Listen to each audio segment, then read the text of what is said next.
Hello बच्चों, ई academy platform पर आप सभी का स्वागत है। बच्चों, जैसा कि पिछले लास्ट डे हम लोगों ने आप लोगों से बातें किया और हम लोग ये बताए थे यूपीएसआई और आरओ के लिए, यूपीएसआई आरओ एंड लेखपाल के लिए हम लोग आपसे एक बैच लाने वाले हैं। और साथ ही साथ बच्चों, ये जो क्लासेज चलेंगे इसके लिए, ये क्लासेज 1-2 घंटे के नहीं चलेंगे, क्लासेस 5 आवर्स 5 घंटे के चलेंगे, 8 AM to 1 PM और रेगुलर। दूसरी चीज़, एक ही सब्जेक्ट का नहीं, जीएस का एक सेक्शन नहीं, एक एक्सपर्ट नहीं पढ़ाएंगे, 1-1 घंटे सभी एक्सपर्ट अपने अपने सेक्शन को जो डील करते हैं आपके समक्ष होंगे। तो आइए हम लोग चलते हैं। जैसा कि आप जानते होंगे, मैं जीएस का सेक्शन पॉलिटी डील करता हूं, तो पॉलिटी सेक्शन आप लोगों से हम लोग बातें करेंगे, पॉलिटी सेक्शन को मैं डील करूंगा। आइए चलते हैं। सबसे पहले शुरू से मैं पॉलिटी का एक पहचान, एक परिचय आप सभी के सामने रखूंगा, उसी क्रम में बढ़ता चलूंगा, टॉपिक वाइज आगे बढ़ता चलूंगा। तो आइए देखते हैं। सबसे पहले हम लोग बातें करते हैं कॉन्स्टिट्यूशन एंड पॉलिटी में रिलेशन क्या होते हैं, संविधान और राज्य व्यवस्था में क्या संबंध होते हैं, इनमें डिफरेंस क्या होते हैं, एटसेट्रा। ये सारी बातें हम लोग करेंगे। तो आइए देखा जाए। ये है कॉन्स्टिट्यूशन,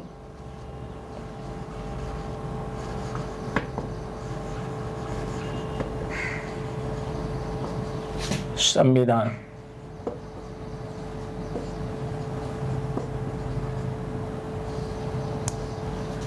पॉलिटी, राज्य व्यवस्था।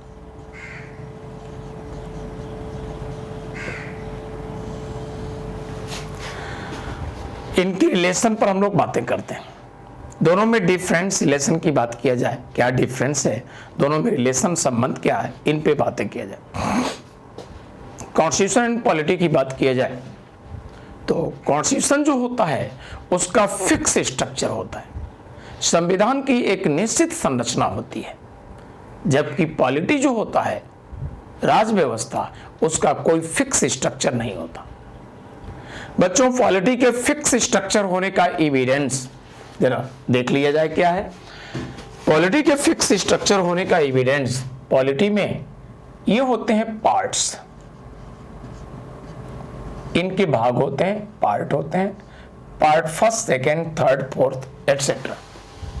और पॉलिटी में ये होते हैं शेड्यूल्स, यानी अनुसूचियां।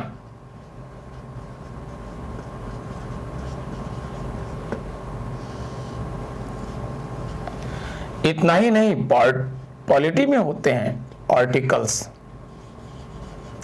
यानी अनुच्छेद।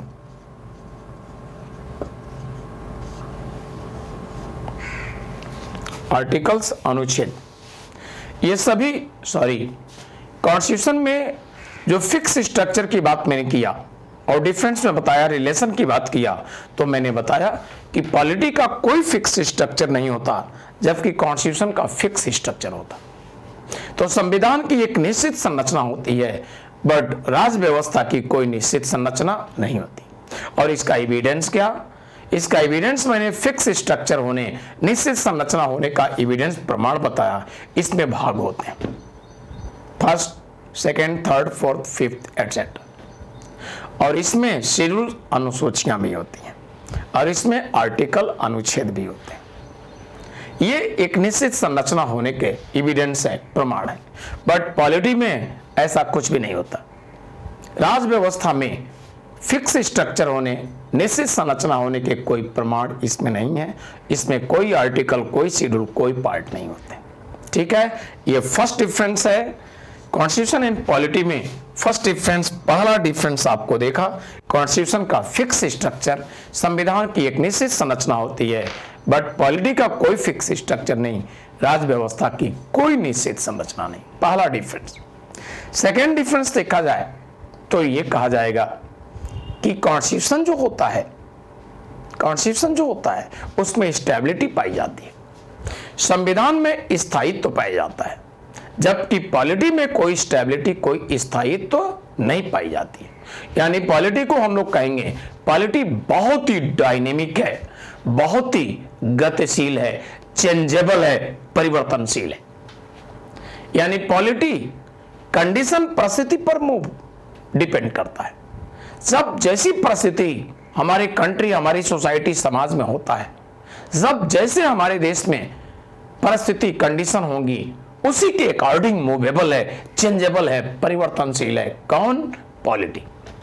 और पॉलिटी के कंपेरेटिवली, पॉलिटी के तुलना में, राज व्यवस्था के तुलना में हम लोग संविधान की बात करें तो इनके कंपेरेटिवली, पॉलिटी के तुलना में संविधान की बात करें तो संविधान में अस्थायित्व तो होता है, स्टेबिलिटी होती है। ये सेकेंड डिफरेंस है। बट बच्चों, इतनी बातें जो मैंने कहा, आप लोग एसएसपी दे रहे होते हैं, इंटरव्यू दे रहे होते हैं, तो आपको जांचने के लिए कमीशन कुछ बातें पूछता है। देखा गया ऐसा, कमीशन क्या पूछ देगा? कमीशन आपसे पूछ देगा, बातें आपके सामने मुद्दा रखेगा। कॉन्स्टिट्यूशन में भी तो अमेंडमेंट होते हैं, और पॉलिटी ऑलरेडी आप बोल चुके हैं कि चेंजेबल है, परिवर्तनशील है, और कॉन्स्टिट्यूशन में भी तो अमेंडमेंट होते हैं। इसलिए बाई अमेंडमेंट कॉन्स्टिट्यूशन भी चेंजेबल है, परिवर्तनशील है, और पॉलिटी ऑलरेडी आप बोल चुके हैं परिवर्तनशील, चेंजेबल है। तो दोनों तो परिवर्तनशील है, डिफरेंस कहां हुआ? बच्चों, आपको कमीशन की बातें नहीं मानना है। आप बताइए कि कंपेरेटिवली, तुलनात्मक दोनों में अंतर होते हैं यहां पर। यानी संविधान में अस्थायित्व है, जबकि पॉलिटी में अस्थायित्व नहीं है। ये गतिशील है, चेंजेबल है, परिवर्तनशील है। कैसे? कॉन्स्टिट्यूशन में जो भी अमेंडमेंट होते हैं वो पॉलिटी के तुलना में स्टेबिलिटी दिखती है। यानी अमेंडमेंट हो गया तो ये नहीं कुछ मिनट, कुछ घंटे में बदल जाए, मुद्दत रहता है, वर्षों। एग्जाम्पल हम लोग कुछ लेकर के देख ले। जैसे एग्जाम्पल हो गया, ये अमेंडमेंट कॉन्स्टिट्यूशन में हुआ था 44th अमेंडमेंट, और भी कोई भी अमेंडमेंट ले सकते हैं। 44th अमेंडमेंट एक्ट और 44th amendment act, 44th amendment act Morarji Desai government ने किया था इन 1978। 1978 में मोरारजी देसाई सरकार ने 44वां संशोधन किया। इसके द्वारा बहुत सारे चेंजिंग किए गए। इसके पहले क्या था? अकेला पीएम भी रिकमेंड कर सकता था नेशनल इमरजेंसी का, करते थे, जैसे इंदिरा जी ने किया था। लेकिन बाय दिस अमेंडमेंट व्यवस्था किया गया, PM and cabinet national emergency को रिकमेंड करना होगा तो प्रधानमंत्री और मंत्रिमंडल मिलकर के राष्ट्रपति को राष्ट्रीय आपातकाल, नेशनल इमरजेंसी अनाउंस करने के लिए सिफारिश करेंगे, रिकमेंड करेंगे। अकेला पीएम नहीं कर सकते। ये बाय दिस अमेंडमेंट किया गया। इसके द्वारा और भी चेंजिंग किया गया कि नेशनल इमरजेंसी, राष्ट्रीय आपातकाल को सिफारिश, रिकमेंडेशन करना है तो PM and cabinet, complete council of ministry नहीं, पूरी मंत्रिपरिषद नहीं, मंत्रिपरिषद काउंसिल ऑफ मिनिस्ट्री के नीचे के जो छोटे मंत्री हैं, स्टेट मिनिस्टर, डिप्टी मिनिस्टर, ये सब उसमें पार्टिसिपेट नहीं करेंगे। PM and cabinet. आगे अमेंडमेंट से यह भी चेंजिंग किया गया, चेंजिंग एक किया गया कि नेशनल इमरजेंसी जब प्रेसिडेंट अनाउंस कर देगा तो आफ्टर अनाउंसमेंट ऑफ प्रेसिडेंट, यानी राष्ट्रपति के राष्ट्रीय आपातकाल की घोषणा करने के बाद 1 महीने तक रहेगा। विद इन 1 मंथ पार्लियामेंट के दोनों हाउसेस से पास होना चाहिए। बच्चों, इस अमेंडमेंट से पहले व्यवस्था क्या था? राष्ट्रपति अगर अनाउंस कर दिया रिकमेंडेशन के आफ्टर, तो आफ्टर अनाउंसमेंट ऑफ प्रेसिडेंट, राष्ट्रपति के राष्ट्रीय आपातकाल की उद्घोषणा के बाद ये 2 महीने हुआ करता था। 44वें संशोधन से इस पर रोक लगा दिया गया, 2 महीने नहीं, 1 महीने। आगे चलिए। अब जानते होंगे नेशनल इमरजेंसी लोकतांत्रिक व्यवस्था के अगेंस्ट होता है। जनता के विभिन्न सारे फंडामेंटल राइट्स अफेक्टेड भी होते हैं। तो एक तरह से व्यवस्था करके मानवीय मूल्यों को, यानी ह्यूमैनिटी, मानवता को महत्व दिया गया। आगे क्या किया गया? पहले व्यवस्था था इंदिरा जी के समय में कि 2 महीने के अंतर्गत पास होना चाहिए। और पास कैसे? पास करने की व्यवस्था थी बाई सिंपल मेजॉरिटी, साधारण बहुमत से। सिंपल मेजॉरिटी आप जानते होंगे, प्रेजेंट जो हाउस में मेंबर हैं उनका ½ +1, सदन में उपस्थित सदस्यों का आधा +1। कॉन्स्टिट्यूशन में सबसे छोटा मेजॉरिटी यही है। तो इतना बड़ा काम मानवता के अगेंस्ट, डेमोक्रेसी के अगेंस्ट काम होने जा रहा है और इतने छोटे बहुमत से। तो मनमाना अत्याचार आसानी से गवर्नमेंट कभी भी कर सकती है। इसको भी सुधारा गया और मोरारजी देसाई गवर्नमेंट ने 44 अमेंडमेंट से व्यवस्था कर दिया। क्या व्यवस्था किया? व्यवस्था कर दिया पास होगा 1 महीने के अंतर्गत, सेपरेट दोनों हाउसेस से, अलग अलग दोनों सदनों से पास होगा। बहुमत कितना? बहुमत होगा स्पेशल मेजॉरिटी। तो 44वें संशोधन से यह भी किया गया कि विशेष बहुमत से पास होगा। ये व्यवस्था कर दिया गया। इतनी बड़ी मेजॉरिटी, यानी इतनी बड़ी मेजॉरिटी अगर नहीं मिलती है तो नहीं पास होगी। सोचिए, इसको रोकने के लिए अननेसेसरी हमारे मानवता पर प्रहार, लोकतंत्र पर प्रहार, इसको रोकने के लिए ये भी व्यवस्था। आप समझ गए होंगे। तो इतने सारे चेंजिंग और भी बहुत सारे चेंजिंग हुए। जब इमरजेंसी में पढ़ाऊंगा, डिटेल बातें करूंगा। इसी तरह से और भी एग्जाम्पल लीजिए। ये 91st अमेंडमेंट एक्ट ये अटल बिहारी वाजपेयी गवर्नमेंट लाई थी और ये अमेंडमेंट आया 2003 में। बाय दिस अमेंडमेंट डिफेक्शन दल बदल को रोकने के लिए भी इसमें व्यवस्था किया गया। काउंसिल ऑफ मिनिस्ट्री का सेट जो बहुत ही विशाल था, उसको भी रोकने की बात की गई। इसमें व्यवस्था इस कानून में किया गया कि काउंसिल ऑफ मिनिस्ट्री जो सेंटर में होगी उसका टोटल स्ट्रेंथ होगा, मैक्सिमम मिनिस्टर्स होंगे कितना? हाउस ऑफ पीपुल के टोटल स्ट्रेंथ का 15%। यानी केंद्र में मंत्री परिषद के कुल मंत्रियों की संख्या जो होगी वह होगी लोकसभा के कुल सदस्यों की संख्या का कै %? 15%। सीधे से कहिए 545 का 15% मैक्सिमम। इससे कम होंगे अगर अधिक से अधिक सदस्य होंगे तो बस इतना ही, लोकसभा के कुल सदस्यों की संख्या का 15%। तो इस प्रकार से काउंसिल ऑफ मिनिस्ट्री मंत्री परिषद का जो शेप था, आकार था, उसको छोटा किया गया। अननेसेसरी मंत्री नियुक्त नहीं किए जाएंगे, रोक लगाया गया। क्यों? क्योंकि इकोनॉमिकल बर्डन हम देशवासियों पर पड़ता है। तो इस प्रकार से ये रोकने का व्यवस्था। डिफेक्शन दल बदल भी रोकने की बात की गई। तो इस तरह से 91st अमेंडमेंट के द्वारा। लेकिन आप जरा विचार कीजिए, 44 अमेंडमेंट जो किया गया 78 में, क्या कुछ दिन में, कुछ घंटे में समाप्त हो गया? बिल्कुल नहीं। आज 2020 आज भी है। और 91st अमेंडमेंट अटल जी की सरकार ने जो 2003 में किया, आज भी है 2020 में। इतना ही नहीं, ये पंडित जवाहरलाल नेहरू जी की सरकार ने जो अमेंडमेंट किया था, नेहरू जी की सरकार ने अमेंडमेंट किया था, ये 51 फर्स्ट अमेंडमेंट नेहरू जी की सरकार ने किया था। ये फर्स्ट अमेंडमेंट ने, और नेहरू सरकार ने फर्स्ट अमेंडमेंट किया था इन 1951। सोचिए कितना पहले।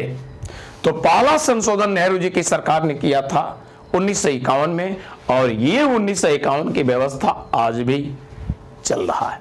ये कानून की व्यवस्थाएं आज भी हैं, बहुत सारे इसके कानून।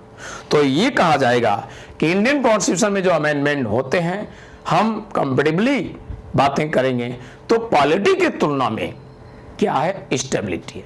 1951 की दी गई व्यवस्था आज भी चल रहा है, जबकि पॉलिटी में कुछ घंटे मिनट में चेंज। बच्चों, मैं अपने रेजिडेंस से इस समय स्टूडियो आ गया हूं, क्लास ले रहा हूं। सपोज कीजिए मैं अपने घर से जब स्टूडियो आया, दिल्ली में सब कुछ नॉर्मल था, सब शांति व्यवस्था, आराम से आया। लेकिन हमारे इस स्टूडियो में एंट्री करने के बाद 1 घंटे, आधे घंटे के 10 मिनट के बाद आतंकवादियों ने इस क्षेत्र में जगह जगह बम विस्फोट कर दिया। भयंकर स्थिति हुई। तुरंत दिल्ली की शासन प्रशासन क्या करेगी? इन क्षेत्रों में कर्फ्यू लगाएगी, रेड अलर्ट, दिल्ली की सीमा सील कर देगी, ताकि आतंकवादी यहां से निकलकर बचकर न जाए, पकड़े जाएं, पनिशमेंट दिया जाए।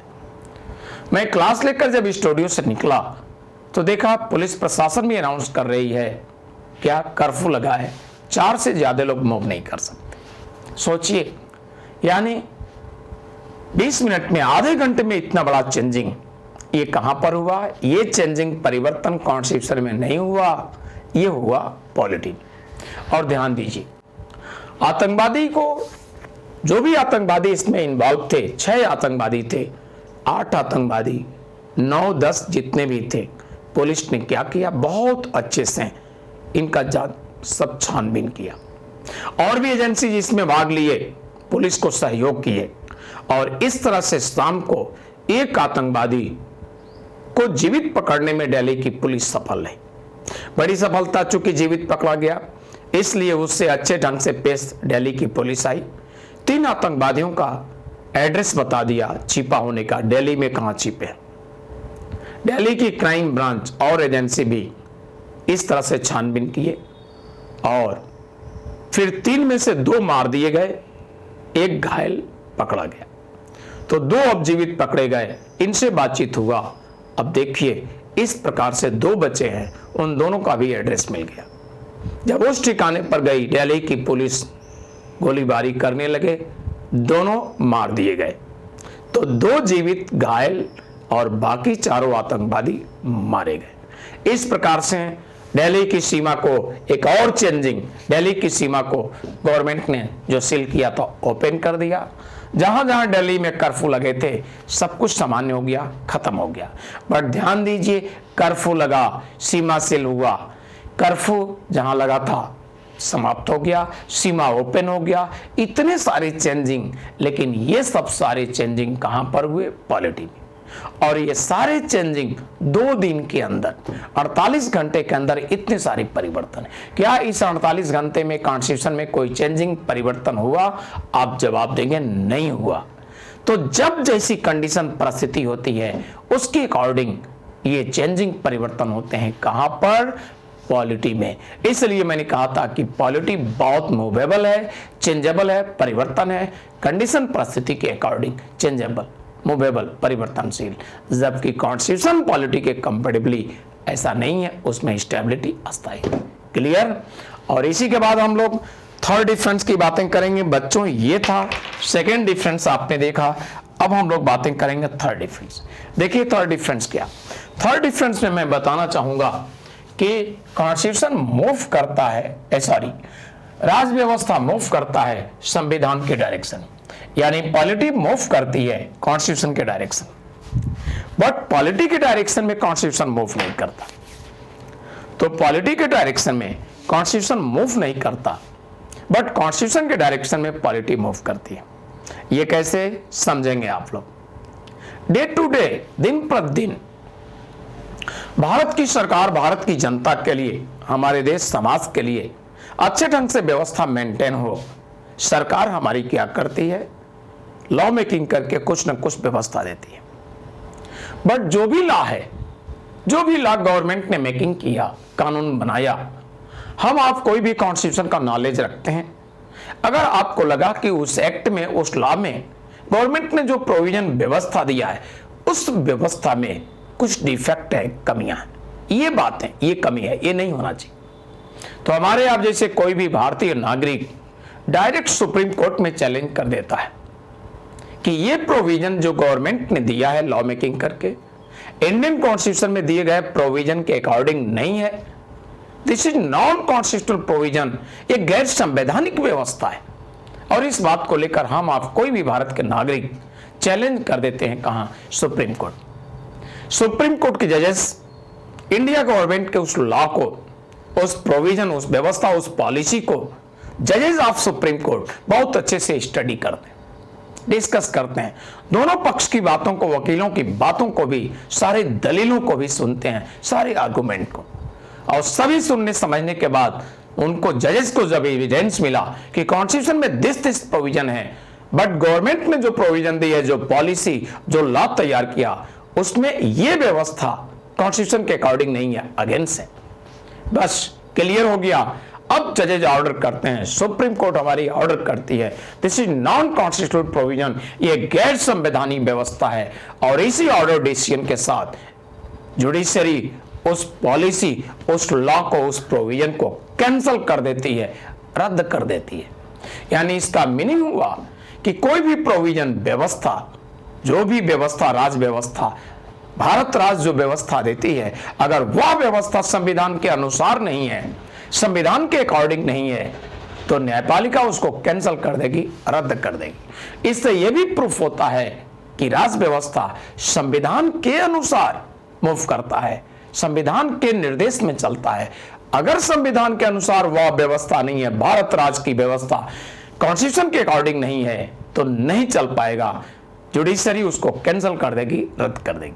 बट राज्य व्यवस्था के अकॉर्डिंग कॉन्स्टिट्यूशन का होना जरूरी नहीं।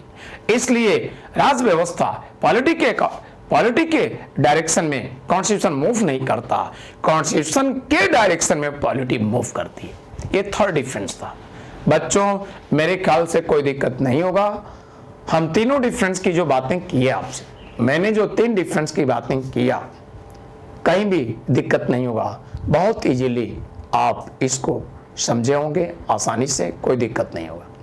तो आइए कॉन्स्टिट्यूशन और पॉलिटी की फिर से बातें कर लें, बट दूसरे ढंग से बातें करेंगे। ये तो रहा दोनों में रिलेशन, आप समझ गए होंगे। देखिए, दिन प्रतिदिन भारत राज्य जो व्यवस्था देती है, भारत राज्य की व्यवस्था है, इसलिए इसको राज्य व्यवस्था कहा। भारत राज्य की व्यवस्था है, इसको राज्य व्यवस्था। कॉन्स्टिट्यूशन क्या है आप जानते ही होंगे, यानी किसी भी देश में, दुनिया के किसी भी देश में जो वहां के पब्लिक के लिए संपूर्ण प्रोविजन, संपूर्ण व्यवस्था का जो सोर्स होता है, वो क्या होता है? संविधान। भारत देश में भी करोड़ों पब्लिक के लिए अनेक तरह की व्यवस्थाएं दी जाती है। उन सभी व्यवस्था का स्रोत क्या है? संविधान है, भारत का संविधान। तो इस तरह से संविधान किसी देश का क्या होता है समझ गए, राज व्यवस्था क्या होता है ये भी समझ गए, दोनों में रिलेशन या डिफरेंसेस क्या हैं ये भी समझ गए। अब हम लोग कॉन्स्टिट्यूशन की बातें करेंगे। हमारे देश का जो कॉन्स्टिट्यूशन है, देश में अच्छे ढंग से व्यवस्था देने के लिए कैसे कैसे क्या व्यवस्था दिया है, कौन कौन से बॉडी कौन कौन रोल प्ले करते हैं, और इतने बड़े पॉपुलेशन की व्यवस्था अच्छे ढंग से मेंटेन होता है, ये सब बातें हम लोग करेंगे। तो आइए देखा जाए कॉन्स्टिट्यूशन के विषय में।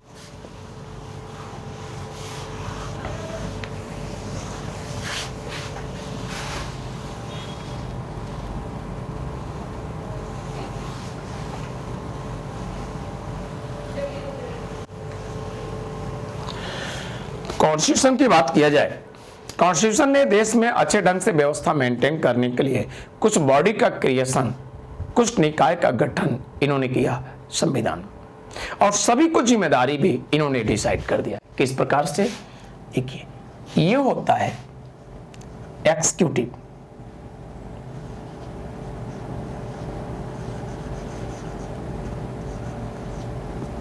कार्यपालिका,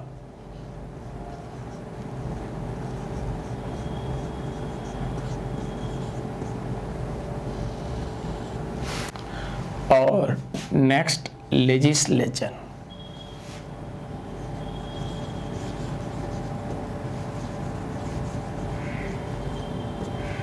विधानमंडल।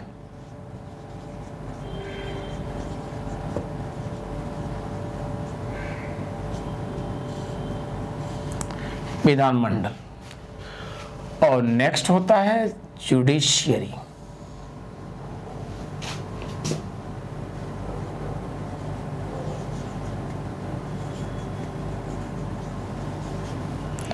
न्यायपालिका।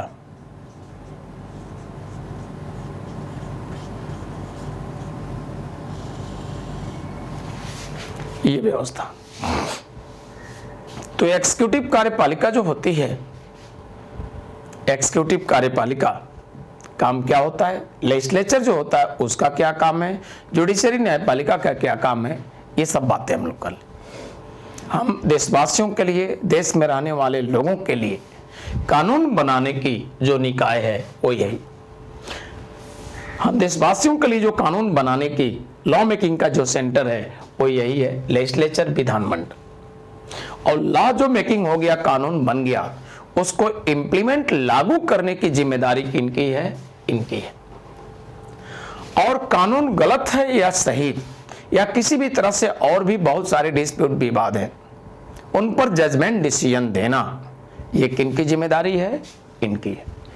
तो इस तरह से भारतीय संविधान ने जो कुछ बॉडी, कुछ निकाय के क्रिएशन किए हैं, उनको जिम्मेदारी दिए हैं, और किस किस तरह से व्यवस्था मेंटेन होता है ये बातें करेंगे। जुडिशरी एग्जीक्यूटिव जी हो, ये न्यायपालिका जो है इनके 2 पार्ट्स हैं, 2 भाग इनके हैं। नंबर फर्स्ट ये होगा एग्जीक्यूटिव,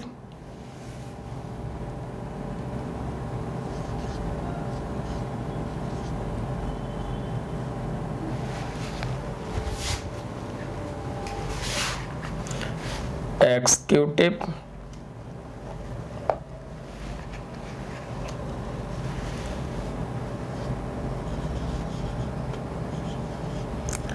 ऑफ यूनियन, संघ की कार्यपालिका,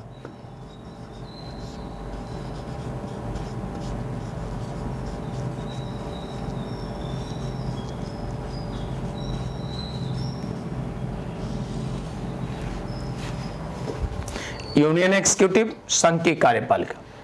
यूनियन एग्जीक्यूटिव जो होती है इसमें 2 टाइप्स के अथॉरिटी होते हैं, एक रियल अथॉरिटी और एक फॉर्मल अथॉरिटी, यानी एक वास्तविक सत्ता और दूसरा औपचारिक सत्ता।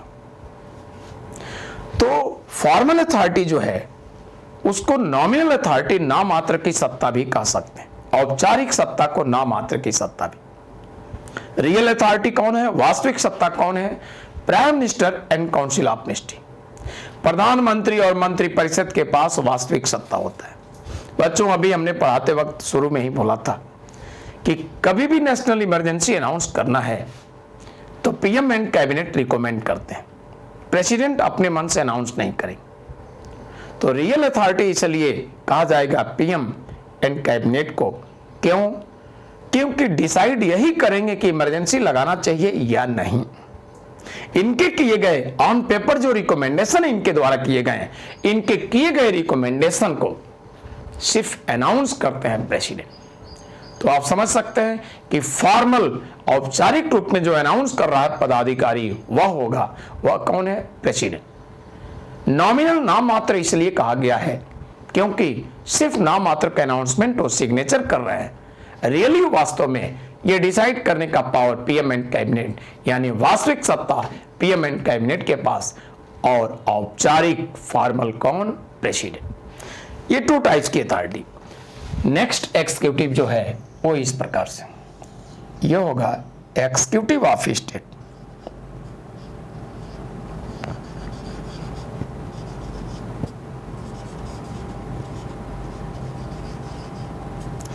राज्य की कार्यपालिका,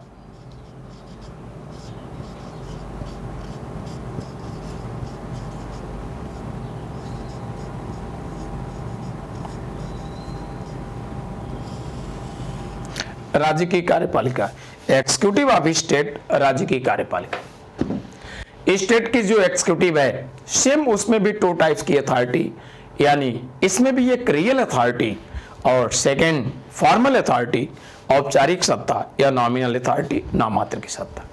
रियल अथॉरिटी स्टेट में कौन होता है? रियल अथॉरिटी राज्य में होते हैं chief minister and council of ministry, मुख्यमंत्री और मंत्री परिषद। और फॉर्मल अथॉरिटी औपचारिक सत्ता होते हैं गवर्नर। यानी राज्य में ये समझ लीजिए एडवोकेट जनरल महाधिवक्ता की नियुक्ति करना है। आप सभी शायद जानते भी होंगे, advocate general of any state appointed by related state governor. Bharat के किसी भी राज्य का राज्यपाल को यह पावर दिया गया है एडवोकेट जनरल महाधिवक्ता नियुक्त करने का। यानी भारत के किसी भी राज्य का महाधिवक्ता उस संबंधित राज्य के राज्यपाल के द्वारा नियुक्त किया जाता है। लेकिन एडवोकेट जनरल उस स्टेट का कौन होगा, यह डिसाइड करने का, यह सुनिश्चित करने का, यह डिसीजन, यह निर्णय लेने का पावर उस स्टेट के गवर्नर को नहीं होता है। इस निर्णय को लेने की शक्ति संविधान ने उस राज्य के मुख्यमंत्री और मंत्री परिषद को दिया है। वही डिसाइड करेंगे, वही निर्णय लेंगे और वो रिकमेंड करेंगे, निर्णय लेकर के ये रिकमेंड करेंगे ऑन पेपर। उस स्टेट का गवर्नर फॉर्मली औपचारिक रूप से सिर्फ क्या करेगा? सिग्नेचर। तो नाम मात्र की सत्ता, नॉमिनल अथॉरिटी, इसलिए स्टेट में गवर्नर, सेंटर में प्रेसिडेंट। ठीक है, नॉमिनल अथॉरिटी इसलिए भी कहते हैं क्योंकि नाम मात्र के कुछ ऐसे पावर शक्तियां राष्ट्रपति गवर्नर को दिए गए हैं जो अपने बुद्धि विवेक से काम करते हैं, बट इस तरह की शक्तियां बहुत ज्यादा नहीं है, नॉमिनल नाम मात्र की है, इसलिए नॉमिनल अथॉरिटी कहते हैं। और इस तरह के पावर शक्ति को कहते हैं डिस्क्रिशनरी पावर, सोए की शक्तियां। जब प्रेसिडेंट गवर्नर मैं डिस्कस करूंगा टॉपिक, डिटेल इस पर बातें करूंगा, तो इसलिए इनको नॉमिनल अथॉरिटी। फॉर्मल अथॉरिटी औपचारिक सत्ता इसलिए कहते हैं क्योंकि रिकमेंडेड दूसरे के द्वारा है, यानी CM and council of ministry, PM and council of ministry, राष्ट्रपति गवर्नर फॉर्मली औपचारिक रूप से सिर्फ सिग्नेचर कर रहे हैं, इसलिए इनको औपचारिक सत्ता फॉर्मल अथॉरिटी कहते हैं। अब समझ गए? तो आप स्टेट में भी देखा रियल अथॉरिटी वास्तविक सत्ता एंड फॉर्मल अथॉरिटी औपचारिक सत्ता, सेंटर में भी है real authority and formal authority, दोनों जगह। अब हम लेजिस्लेचर की बात करते हैं। आपकी कॉन्स्टिट्यूशन में लेजिस्लेचर का भी डिवीजन है, यानी इसका भी विभाजन है। किस प्रकार से है देखिएगा, यह है लेजिस्लेचर ऑफ यूनियन, संघ का विधानमंडल।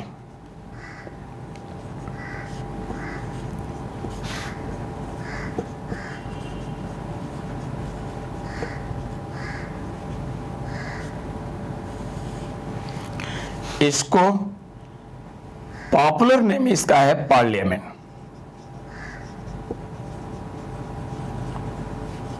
संसद। ऑल ओवर इंडिया के लिए लॉ मेकिंग का सेंटर क्या है? यही है लेजिस्लेचर ऑफ यूनियन, संघ का विधानमंडल यानी संसद। पूरे भारत के लोगों के लिए कानून बनाने का जो केंद्र है, जो सेंटर है, जो बॉडी निकाय है, वो यही है पार्लियामेंट, संसद। ऑल ओवर इंडिया के लिए, पूरे भारत के लोगों के लिए कानून यहीं बनाए जाते हैं। और इस प्रकार से इसका नेक्स्ट पार्ट जो होता है वो ये है, और ये है लेजिस्लेचर ऑफ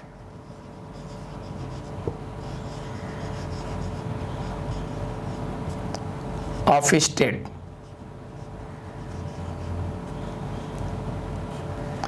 राज्य का विधानमंडल।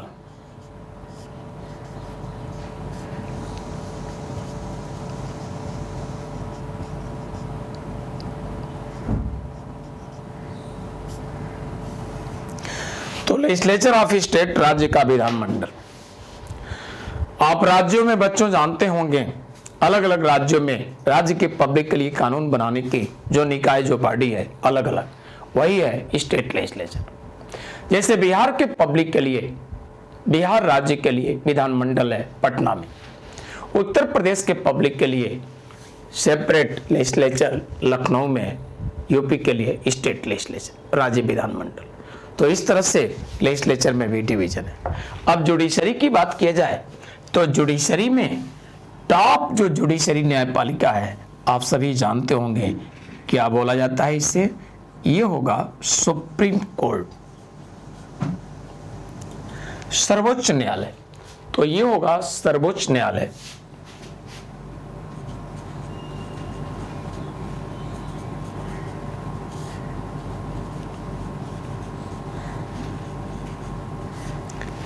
और जस्ट इसके नीचे जो कोर्ट है ये है हाई कोर्ट।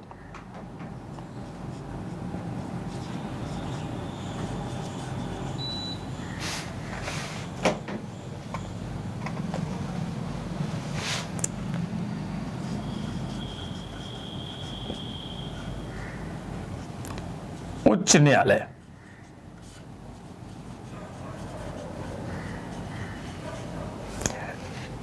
और जस्ट इसके नीचे कोर्ट है सबऑर्डिनेट कोर्ट,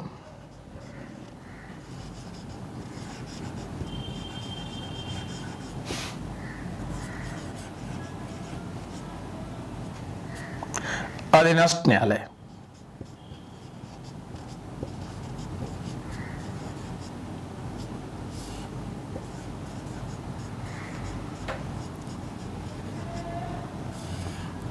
सबऑर्डिनेट कोर्ट या लोअर कोर्ट कहिए तो अधीनस्थ न्यायालय यानी सबऑर्डिनेट कोर्ट या लोअर कोर्ट। और इस प्रकार से जो सबऑर्डिनेट कोर्ट की बात की गई है, सबऑर्डिनेट कोर्ट को इस प्रकार से डिवाइड करके हम लोग डिस्कस कर सकते हैं। ये होगा सबऑर्डिनेट कोर्ट, हमारे कॉन्स्टिट्यूशन में जो व्यवस्था दी गई है इस प्रकार से। इसमें 3 टाइप्स के कोर्ट पाए जाते हैं। अधीनस्थ न्यायालय लोअर कोर्ट में 3 टाइप्स के कोर्ट। नंबर फर्स्ट होता है ये civil court,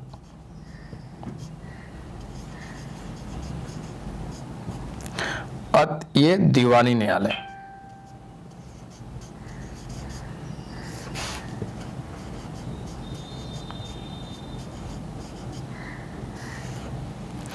and number second ये होगा क्रिमिनल कोड।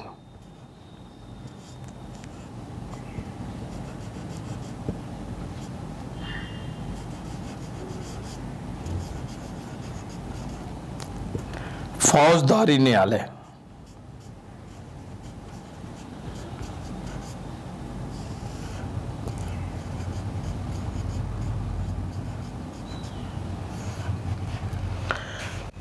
और नंबर नेक्स्ट होगा यानी थर्ड, ये होगा रेवेन्यू कोर्ट।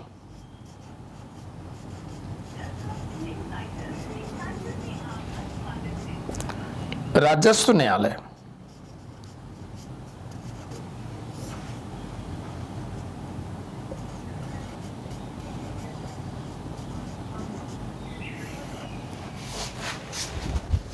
थ्री टाइप्स के कोर्ट्स। तो बच्चों ये सिविल कोर्ट में सिविल मैटर आते हैं, दीवानी मैटर। जैसे मान लीजिए आपके पर्सनल प्रॉपर्टी है और डिस्प्यूट किसी से हो गया, तो व्यक्तिगत संपत्ति को लेकर जो डिस्प्यूट होते हैं, विवाद होते हैं, प्रॉपर्टी को, धन संपदा को लेकर, इस तरह के डिस्प्यूट आते हैं कहां पर? सिविल कोर्ट, दीवानी न्यायालय।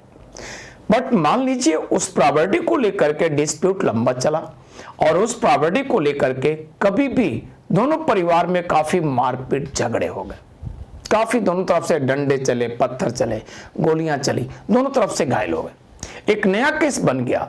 और ये केस अब कहां आएगा? ये सेकेंड कोर्ट जो आप देख रहे हैं, क्रिमिनल कोर्ट, फौजदारी न्यायालय, यहां पर। तो एक तो सिविल का मैटर जो प्रॉपर्टी संबंधित केस आपका चल रहा था वो तो चल ही रहा है, वो सेकेंड कोर्ट हो गया, क्रिमिनल कोर्ट, फौजदारी न्यायालय। और इसी के जस्ट बाद अब इनकी बात हम लोग करते हैं, रेवेन्यू कोर्ट, राजस्व न्यायालय। बच्चों आपके देश, आपके भारत में प्रॉपर्टी जो होते हैं, कुछ ऐसे प्रॉपर्टी हैं जो पर्सनली न हम यूज करते हैं न आप यूज करते हैं। कुछ ऐसे धन संपदा, कुछ ऐसे प्रॉपर्टी हैं जिनका यूज हम सभी लोग पब्लिकली करते हैं। और इस तरह से, इस तरह के संपत्ति को हम लोग जो यूज करते हैं उसको लेकर के कोई डिस्प्यूट होता है तो वो केस कहां जाता है? वो केस जाएगा रेवेन्यू कोर्ट, राजस्व न्यायालय। फॉर एग्जाम्पल उदाहरण के रूप में लेकर के समझ लीजिए, जैसे मान लीजिए आपके मोहल्ले क्षेत्र में पार्क है।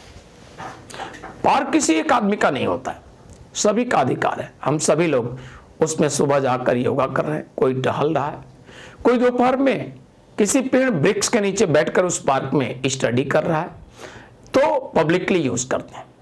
लेकिन एक आदमी, कोई व्यक्ति उस पार्क पर कब्जा कर रहा है, अब केस होगा तो जाहिर सी बात है ये केस ये यहां पर सिविल कोर्ट में नहीं जाएगा, कहां पर जाएगा? रेवेन्यू कोर्ट, क्योंकि पब्लिक प्रॉपर्टी का मैटर है। इसी प्रकार से विलेजेस, गांवों में देखते होंगे बच्चों के खेलने के फील्ड होते हैं, गरीब अमीर हर तरह के परिवार के बच्चे खेल सकते हैं, वो किसी एक वर्ग का नहीं, किसी एक व्यक्ति का नहीं। इसी प्रकार से बच्चों के ही नहीं, किसानों के लिए खलिहान होते हैं, वो पब्लिकली यूज गांव के सभी किसान करते हैं। तो इस तरह से जो धरती, जो ग्राउंड है विलेज में, वो एक गांव के एक किसान का नहीं है, गांव के सभी के अधिकार है। और ऐसे प्रॉपर्टी से रिलेटेड जो डिस्प्यूट होता है वो रेवेन्यू कोर्ट में जाएंगे, क्योंकि ये पब्लिक प्रॉपर्टी, ये सार्वजनिक संपत्ति है। और पब्लिक प्रॉपर्टी रेवेन्यू कोर्ट में जाते हैं। रेवेन्यू का सबसे छोटा कोर्ट आप कहेंगे तहसीलदार, उसके बाद कौन? SDM, sub divisional magistrate. तो बच्चों एसडीएम यानी जो हमारा बैच एसडीएम बैच आया है, देख रहे हैं, ये अवसर है इसके द्वारा। तो इस प्रकार से एसडीएम के बाद होगा कौन? कलेक्टर। और कलेक्टर के बाद ये रेवेन्यू कोर्ट में कौन होगा? कमिश्नर। कमिश्नर के बाद होगा बोर्ड ऑफ रेवेन्यू, राजस्व परिषद, और उसके ऊपर कौन होगा? High court. हाई कोर्ट के बाद सुप्रीम कोर्ट। ये हायरार्की आपने देख लिया। तो इस प्रकार से ये व्यवस्था रखा गया। यानी सुप्रीम कोर्ट बच्चों एक ऐसा कोर्ट है कि रेवेन्यू का मैटर हो, क्राइम का हो या सिविल, हर तरह के मैटर को यही डील करते हैं। तो एक अच्छा अवसर है बच्चों, आपने देखा ये सभी अनुभवी टीचर हैं और उनके द्वारा आपको एसआई बनना बहुत ही आसान, यानी मैक्सिमम बहुत बड़ा स्कोर करेंगे, बहुत आसानी से आप सिलेक्शन पा सकते हैं। इसी प्रकार से देख रहे हैं बहुत अच्छा एक गवर्नमेंट पोस्ट होता है आरओ का, लेखपाल का, इनके लिए भी एक अच्छा अवसर है और आप बहुत अच्छे से हाई फाई स्कोर पा सकते हैं। तो इस तरह से ई एकेडमी के प्लेटफॉर्म पर सभी अनुभवी जो शिक्षक हैं, सभी एक्सपीरियंस होल्डर जो टीचर हैं, उनके एक्सपीरियंस का आप सभी लाभ उठाइए। और ई एकेडमी पर जो रनिंग बैच है वो पीसीएस का, स्टेट पीसीएस का, तो कोई भी स्टेट पीसीएस आप दे रहे हैं, आप उत्तर प्रदेश का दे रहे हैं, आपको राजस्थान का देना है, आपको बिहार का देना है, उत्तराखंड का देना है, झारखंड, छत्तीसगढ़, कोई भी जनरल स्टडी वही होगा। और स्टेट का जो स्पेशल है वो भी आपको मिलेगा। और इस तरह से जिस स्टेट को देना है आप स्टेट स्पेशल बस एक्स्ट्रा करना है अदर स्टेट से। जैसे यूपी का दे रहे हैं, आपको उत्तराखंड को देना है, तो बस जनरल स्टडी ट्रेडिशनली जो है सभी वही रहेंगे, करंट वही रहेगा सभी राज्यों के लिए, बस स्टेट का स्पेशल आपको अलग करना है। तो उत्तराखंड आपको देना है तो उत्तराखंड का स्पेशल, यूपी का देना है यूपी का, इतना ही अंतर है। और इस तरह से एक सम्मानित सरकारी नौकरी के लिए जो आप सब इंस्पेक्टर के लिए एग्जाम देते हैं एसआई का, उसके लिए हर सेक्शन से बहुत अच्छे एक्सपर्ट और बहुत अच्छे से आपको कॉन्साइज मैटर मिलेंगे, एग्जाम ओरिएंटेड स्टडी, और क्वेश्चन भी आपको टॉपिक वाइज, जिस टॉपिक से रिलेटेड जो अब तक पूछे गए क्वेश्चन हैं या संभावनाएं हैं क्या पूछे जाएंगे, एक मॉडल क्वेश्चन, ये आपको हम सभी टीचर अपने अपने सेक्शन से आपको बोर्ड पर दिखाते चलेंगे। कैसे उसको कम टाइम में जल्दी सॉल्व करें, ये सभी टेक्निक सभी कुछ देते जाएंगे। ठीक है, तो मैं चाहूँगा कि इस अवसर का आप लाभ लें। और मैंने शुरू में ही बताया कि एक एक घंटे का क्लास होगा सभी सेक्शन का। तो आज ये मेरा जो पॉलिटी का क्लास था, 1 घंटे का 8 से 9 आपको डेली मिलेगा। आज पहला क्लास था। इसके बाद आपको हिस्ट्री, इसी तरह से साइंस टेक और ज्योग्राफी, ये सभी कुछ आपको मिलते रहेंगे। ठीक है बच्चों, तो आज यहीं तक। थैंक यू और good bye and take care.